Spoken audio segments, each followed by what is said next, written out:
લખતર નવા બસ સ્ટેશનથી સિયાણી દરવાજા સુધીના વિસ્તારમાંથી પસાર થતા સુરેન્દ્રનગર વિરમગામ સ્ટેટ હાઈવે પર રોજના હજારો વાહનો પસાર થાય છે। ત્યારે આ હાઈવે પર લખતર નવા બસ સ્ટેશન નજીક આવેલ પેટ્રોલ પંપથી સિયાણી દરવાજા સુધી ડિવાઈડરની બાજુમાં જ મસ્ત મોટા ખાડાઓ પડેલા છે, જેને કારણે વાહન ચાલકો અને રાહતદારીઓને ભારે પરેશાનીઓનો સામનો કરવો પડી રહ્યો છે। ત્યારે હાલમાં છેલ્લા કેટલાક સમયથી નવા બસ સ્ટેશન નજીક આવેલા પેટ્રોલ પંપથી સિયાણી દરવાજા સુધીનો રોડ ઉબડખાબડથી તંત્ર ઘોર નિંદ્રામાં સૂતેલો હોય તેવું લાગી રહ્યું છે।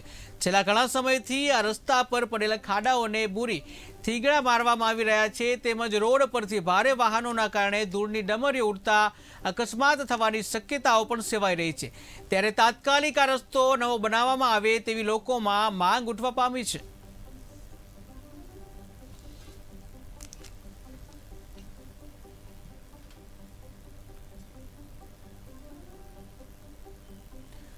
તો લખતર જે છે ઉબડખાબડ જે રસ્તો છે એને લઈ અને લોકોએ માંગ કરી છે કે રસ્તો નવો બનાવવામાં આવે। લખતર જૂના બસ સ્ટેશન રોડ જે છે ત્યાં તમે ટીવી સ્ક્રીન ઉપર જોઈ શકો છો, મોટા જે ખાડાઓ જે છે એ જોવા મળી રહ્યા છે। જે ઉબડખાબડ જે રસ્તો છે એને લઈ અને વાહન ચાલકો છે એને ભારે હાલાકીનો સામનો કરવો પડી રહ્યો છે। ત્યારે ભારે વાહનો જે છે એની અવર જવરથી ધૂળની ડમરીઓ જે ઉડે છે અને એને લઈ અને અકસ્માતનો ભય પણ સેવાઈ રહ્યો છે।